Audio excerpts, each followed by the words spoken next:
بسم اللہ الرحمن الرحیم۔ تمام دیکھنے والوں کو ربیع الاول کی بہت بہت مبارکباد۔ آقائے دو جہاں صلی اللہ علیہ وآلہ وسلم خاتم النبیین کی ولادت کا دن بہت خوشی سے منانا چاہیے۔ اللہم صلی علی محمد وعلی آل محمد۔ اچھا، اس دن کو، اس بابرکت دن کو منانے کے ساتھ ایک کوشش کرنی چاہیے، وہ یہ کہ اپنے آپ سے عہد کرو کہ میں اس سال کوئی ایک ادا آپ کی اپنا لوں گا، کوئی ایک حدیث پہ عمل کرنا شروع کر دوں گا، صرف ایک پہ، چھوٹی یا بڑی، ایک کر لو صرف۔ اچھا، میں بات کروں گا بلوچستان پہ بھی، اور اس پہ جو 25 اسٹوڈنٹس کو نکالا گیا ہے اس پہ بھی، اور کشمیر پہ بھی۔ لیکن پہلے ذرا میں ایک بات آپ سے کہنا چاہتا ہوں ربیع الاول کے آپ صلی اللہ علیہ وسلم کے تعلق سے، کہ آپ صلی اللہ علیہ وسلم وضو فرما رہے تھے تو صحابہ اکرام کچھ وضو کا پانی لے کر اپنے ہاتھوں سے لے کے اپنے چہرے پہ مل رہے تھے، تو محبت کا، عقیدت کا اظہار کر رہے تھے۔ تو آپ صلی اللہ علیہ وسلم نے پوچھا کہ تم لوگ یہ کیا کام کر رہے ہو، کیوں کر رہے ہو؟ تو انہوں نے کہا صلی اللہ علیہ وسلم ہم چاہتے ہیں کہ ہمیں جو ہے آپ کا قرب حاصل ہو، اور اللہ تعالی ہمارے لیے جو ہے وہ جنت کے راستے کھول دے، ہمارے اپنے اس سوچ سے ہم یہ کر رہے ہیں۔ تو آپ صلی اللہ علیہ وسلم نے کہا میں تم لوگوں کو ایک ایسی بات نہ بتا دوں جو یقینی بنا دے تمہاری کامیابی کو، اس سوچ کو؟ تو صحابہ کرام نے کہا صلی اللہ علیہ وسلم ضرور بتائیے ہمیں۔ آپ صلی اللہ علیہ وسلم نے کیا کہا؟ آپ نے فرمایا دیکھو، جب کہیں ظلم ہوتا دیکھو تو ظلم کے خلاف کھڑے ہو جاؤ، ظلم کسی کے ساتھ بھی ہو۔ اچھا، آپ نبی کریم صلی اللہ علیہ وسلم یہ پریچ نہیں کرتے تھے کہ صرف مسلمانوں کے خلاف ظلم ہو تو کھڑے ہو جاؤ، کسی کافر کے، کسی دوسری قومیت کے، کسی کے بھی کے ساتھ ظلم ہو رہا ہو تو مسلمان پر فرض ہے کہ وہ کھڑا ہو جائے ظالم کے خلاف۔ اس بات کو اپنا لو۔ آپ کی تو ایسی ایسی باتیں ہیں کہ وہ ٹائم ختم ہو جائے گا، اور آپ تو پولیٹیکل کہانی سننا زیادہ تر چاہتے ہیں۔ اچھا، اب آئیے آج کے حالات کی طرف۔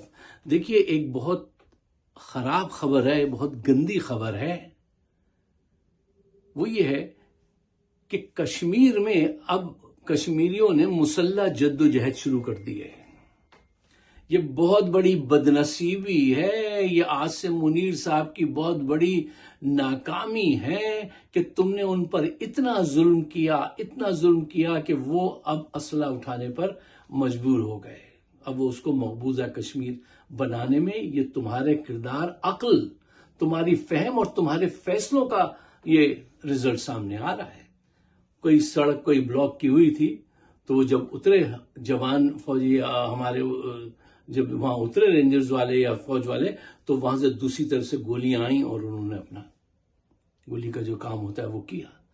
تو یہ مسلح جدوجہد آج تک نہیں ہوئی، مطلب اس کا سوال ہی نہیں پیدا ہوتا تھا نا کہ آپ اپنے گھر میں یہ کریں، لیکن کشمیر میں یعنی انہوں نے کس طرح کے ظلم ڈھائے ہوں گے جو وہاں پہ اس بات کا آغاز ہوا۔ اچھا دیکھو، ہو کیا رہا ہے کہ بلوچستان میں کس طرح کا ظلم ہم اپنے لوگوں کے ساتھ کر رہے ہیں۔ اپنے جیٹ طیاروں سے بمباری کر رہے ہیں، ان کے بچے چھوٹی چھوٹی عمر کے بزرگ شہید ہو رہے ہیں۔ پورے ملک میں تم نے کہیں کراچی سے اسلام آباد تک کوئی بے چینی دیکھی؟ ان کے حق میں کوئی آواز دیکھی؟ نہیں، صرف خبر پڑھتے ہو، کاؤنٹنگ گنتے ہو، آج کتنے انہوں نے مارے، کتنے ہم نے مارے، یہ صورتحال ہے۔ وہ بے چینی نہیں ہے، ظلم کے خلاف نہیں اٹھتے۔ کشمیریوں کے ساتھ کیا ہو رہا ہے، اٹھتے ہو؟ زیادہ ذکر کرو تو لوگ مجھے فون کر کے کہتے ہیں یار فائر صاحب، یہ آپ نے کیا کشمیر لگایا رکھا ہے، آپ روز ان کی خبریں وہ دیے جا رہے ہیں۔ وہ غیر ہیں، ان کی خبریں کیوں نہ دیں؟ وہاں پہ ظلم ہو رہا ہے، کہتے ہیں کوئی نئی بات کریں، روز بلوچستان اور وہاں اس کی بات کرتے ہیں۔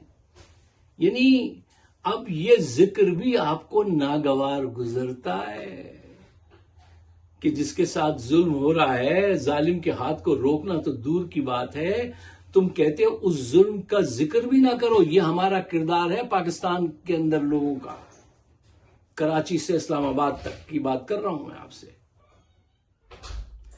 حال یہ ہو گیا ہمارے کردار کا کہ ہمارے اپنے بچے آگ میں جلتے رہے اور ہمارا عملہ جو تھا، ڈاکٹرز ہوں، نرسز ہوں، کام کرنے والے، سب وہاں سے بھاگ گئے.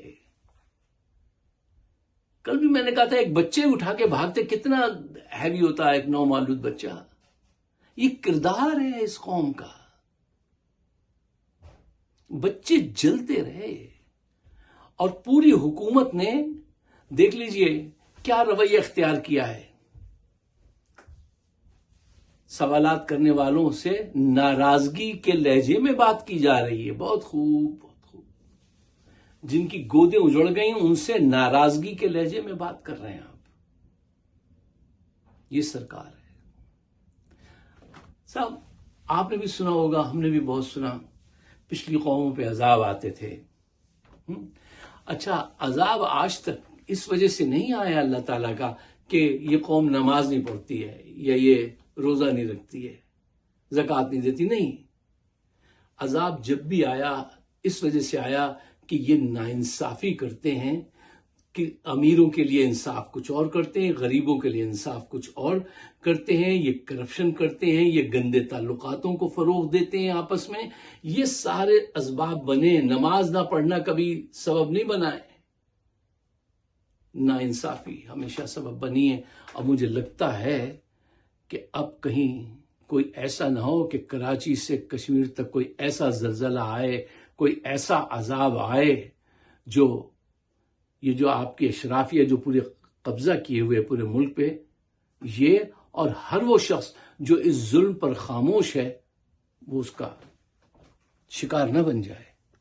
اچھا صاحب، آج آپ لوگ ایک بات اپنے کمنٹس میں مجھے بتا دیجئے گا کہ کچھ ساتھی کہتے ہیں کہ آپ بہت چھوٹا پروگرام کرتے ہیں، آپ تفصیل سے بات کیا کیجئے، ہم میں ہے اتنا صبر، ہم دیکھیں گے. اور کچھ کہتے ہیں نہیں صاحب آپ اس کو اور زیادہ کم کر دیجئے. کیا کیا جائے؟ اور کچھ لوگ یہ ڈیزائر رکھتے ہیں کہ جیسے ہی کوئی نیا واقعہ ہو تو آپ فوراً یہ کیجئے کہ دن میں 3 ولاگ کیجئے. میں نہیں کرتا ہوں 3 ولاگ. اور نئی کہانی سننا چاہتے ہیں اور پچھلے واقعے کو بھول جانا چاہتے ہیں. ایسی کہانی سننا چاہتے ہیں جس میں سینسیشن ہو، جس میں ٹوسٹ آئے، جس میں ایک مطلب انٹرٹینمنٹ چاہتے ہیں.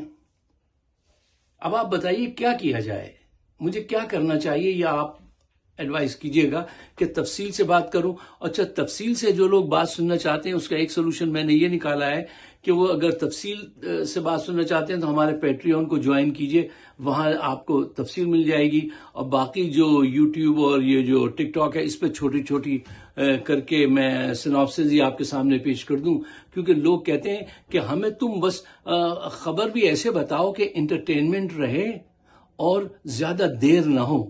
اور جیسا ہم چاہ رہے ہیں کچھ لوگ کرتے ہیں ایسا، اب وہ عادت پڑ گئی کہ جلدی سے کوئی خبر لے آئے، اس میں کوئی ایسا مواد نہ بھی ہو تو بھی اس کو انٹرٹینمنٹ بنا دیا اور وہ پیش کر دیا. ہم سے نہیں ہوتا.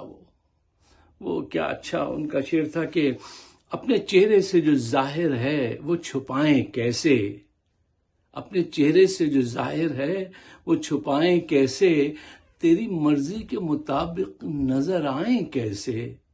گھر سجانے کا تصور تو بہت بات کا ہے، پہلے یہ طے ہو کہ اس گھر کو بچائیں کیسے. ہم سے 3 ولاگ نہیں ہوتے، اور کسی بھی چھوٹی سی بات کو بڑا کر کے اس کو بیان کرنا اور یا کسی کی صحیح بات کو غلط ثابت کرنا ہم کو بخشو. وہ کیا اقبال عظیم نے کہا تھا کہ جھوٹ بھی بولیں اور صداقت کے پیمبر بھی بنیں. ہم کو بخشو کہ یہ سیاست نہیں ہوگی ہم سے. جو چیز جس کی ہے اس کے حق میں بھی کہہ دینی چاہیے، مخالف کے بھی حق میں اگر سچائی ہے تو اس کے ساتھ بھی کھڑا ہو جانا چاہیے. اب یہ توقع رکھنا کہ نہیں آپ ایک پولیٹیکل پارٹی کے آرگن بن کے ہر بات کو اس کی غلط ثابت کرتے رہیں تو یار ہم کو بخشو کہ یہ سیاست نہیں ہوگی ہم سے. آخری بات، پھر وہی مجھے آپ کے ٹائم کا خیال آتا ہے. دیکھو، ہم ایک طرف کہتے ہیں کہ ظالم کے خلاف کھڑے ہونا ہے، ظالم کے خلاف جو بچے کھڑے ہوئے ہیں یونیورسٹی میں، ڈاکٹر جدون، ان 25 یا اس سے زائد، مجھے ایگزیکٹ فیگر نہیں پتا، طلبہ طالبات کو یونیورسٹی نے نکال دیا، کتنوں کو پکڑ کے انہوں نے اریسٹ کر دیا، جیل میں بھی بند کر دیا۔ اب یہاں پر ان بچوں کو، ڈاکٹر جدون کو اکیلا مت چھوڑنا، اس خبر سے اتنی جلدی اکتا مت جانا کہ یار کل بھی آپ نے بات کی تھی وہ سرحد یونیورسٹی پہ، آج بھی آپ وہی بات کر رہے ہیں۔ ایک تو ہماری تعلیم ذرا کم ہے نا ہماری قوم کی، تو نیوز کیوریوسٹی بہت کم ہے۔ تعلیم یافتہ معاشروں میں نیوز کیوریوسٹی بہت ہوتی ہے، کیوں کہتے ہیں اچھا یہ یہاں تک واقع ہوا تو اس کے آگے کیا ہوا۔ ہمارے یہاں یہ ہے کہ یہ یہاں ہو گیا تھا، اس کو ختم کرو، نئی کہانی لاؤ، نیا واقعہ بتاؤ، اور وہ جو پچھلی کہانی تھی اس کا کیا، اس کا نہیں سنو گے۔ ان کو اکیلے مت چھوڑنا، ان اسٹوڈنٹس کو۔ کیوں؟ ان کے خلاف پوری فوج کے جو کرنل، جرنیل اور وہ سب ہیں، انہوں نے اپنی بے عزتی محسوس کی ہے، اور یہ جانتے ہوئے کہ غلطی ان کی ہے، پوری دنیا کہہ رہی ہے، ویڈیو ثابت کر رہے ہیں، عقل فکر ہر چیز ثابت کر رہی ہے کہ ان کی کتنی بڑی غلطی ہے۔ اور وہ خاتون کمانڈو ٹائپ کی، اور وہ جو آئے تھے سوندر یار وہ صاحب کہیں سے فوجی تو لگ ہی نہیں رہے تھے، وہ تو دودھ سپلائی کرنے والے کوئی پہلوان لگ رہے تھے، ان کو تو وہ ہونا چاہیے، وہ کہیں سے لگ ہی نہیں رہے تھے۔ اور یہ خاتون کی عمر ان کے مقابلے میں مجھے اتنی کم نظر آ رہی تھی کہ اب تک یہ شبہات لوگ ڈسکس کر رہے ہیں، ان کی بیوی ہیں کہ فرینڈ ہیں۔ اچھا اب یہ دور آ گیا ہے پاکستان میں، میں نہیں سمجھتا، ہو سکتا وہ ان کی بیوی ہی ہوں، اللہ کرے ایسے ہی ہو، کیونکہ یہ حالات وہاں پہنچ گئے کہ ایک عورت سے ایسے تعلقات رکھ کے اس کا سر عام کہہ دیا جاتا ہے، لفظ گرل فرینڈ باقاعدہ وہاں یوز کیا جاتا ہے۔ ہمارے دور میں تو جب ہم پاکستان میں تھے تو ایسی کوئی بات نہیں تھی، اگر کوئی ایسا کیس ہوتا تھا تو وہ 7 پردوں میں ہوتا تھا، اور دن رات فکر رہتی تھی کہ کہیں کسی کو خبر نہ ہو جائے پھنسانے کی۔ وہ ایسا خراب ہوا ہے ماحول کہ کھلے عام ٹی وی پہ کہتے ہیں وہ تو ان کی بیوی نہیں، گرل فرینڈ نہیں، یعنی کوئی بات ہی نہیں ہے۔ یہ کیسے مراسم ہے؟ یہ معاشرت تباہی کی طرف ہے، یہ عذاب پکارنے کی طرف ہے۔ ان تعلقات سے زیادہ یہ ناانصافی کو جو قبول کر رہے ہیں نا، تاریخ گواہ ہے کہ جب ناانصافی کے لیے آپ قبول کر لیتے ہیں تو عذاب آتے ہیں۔ تو یہ بچے اور ڈاکٹر جدون اب جس مشکل میں یہ پھنسائیں گے تاکہ یہ عبرت بنائیں، کبھی اور کوئی ان کو سرے بازار ایسے نہ حملہ کریں، ان کی بات ان کو نہ مارے پیٹے۔ کیوں؟ دیکھو آج بلوچستان میں بھی لوگ ان پہ حملہ آور ہیں، کشمیر میں بھی حملہ آور ہیں، پنجاب میں بھی حملہ آور ہیں۔ ان کی عزت تو ڈسکنیکٹ ہو گئی ہمارے ساتھ، ان کا کمیونیکیشن، وہ عزت والا جو رابطہ تھا نا ہمارا فوج کا، وہ ڈسکنیکٹ ہو چکا ہے۔ اب اس کو کیسے کنیکٹ کیا جائے، یہ ان کی بھی ڈیوٹی ہے۔ میں نے کل بھی پرسوں بھی شاید یہ بات آپ کے سامنے رکھی تھی کہ اسی واقعے کو اگر یہ انصاف کے ساتھ حل کریں تو پوری قوم دوبارہ ان کے ساتھ کھڑی ہو جائے گی کہ نہیں، فوج میں انصاف ہوتا ہے۔ وہ انہوں نے دیکھو کرنل کو سزا دی فوری طور پر، اور اس کی بیوی کو بھی، کہ وہ کک مار رہی ہے، باقاعدہ فحش الفاظ کہہ رہی ہے وہ بھی اور یہ صاحب بھی، اور پسٹل چلا رہے ہیں۔ مطلب یہ دے آر گڈ انف کہ ان کو پٹ دم بیہائنڈ دا بار۔ اگر کسی اور معاشرے میں ہوتا وہ کہتے گیٹ ہم دیئر، اس کو لے آؤ سیل میں، لے کے آؤ ان کو۔ یہاں ابھی تک کچھ نہیں ہے، اور جن پہ ظلم کیا ان کو لے جا کے بند کر دیا ہے۔ سگ مقید اور سنگ آزاد، سنگ مقید اور سگ آزاد، ٹھیک ہے۔ تو اگر آپ میرے خیالات سے اتفاق کرتے ہیں تو ان بچوں کو اکیلے مت چھوڑنا، ان کے خلاف، ان کے حق میں آواز اٹھاتے رہنا، کیونکہ ان کے خلاف بات کرنے والے بہت ہیں، بڑے آرگنائز ہیں، اور تمہارے کو اللہ نے اتنی عقل، اتنا شعور دیا ہے کہ اگر تم لگ جاؤ گے تو انشاءاللہ حق اور سچ کی کچھ تو جیت ہوگی۔ مجھے اپنے خیالات سے نوازیے گا۔ آپ سب کا بہت بہت شکریہ۔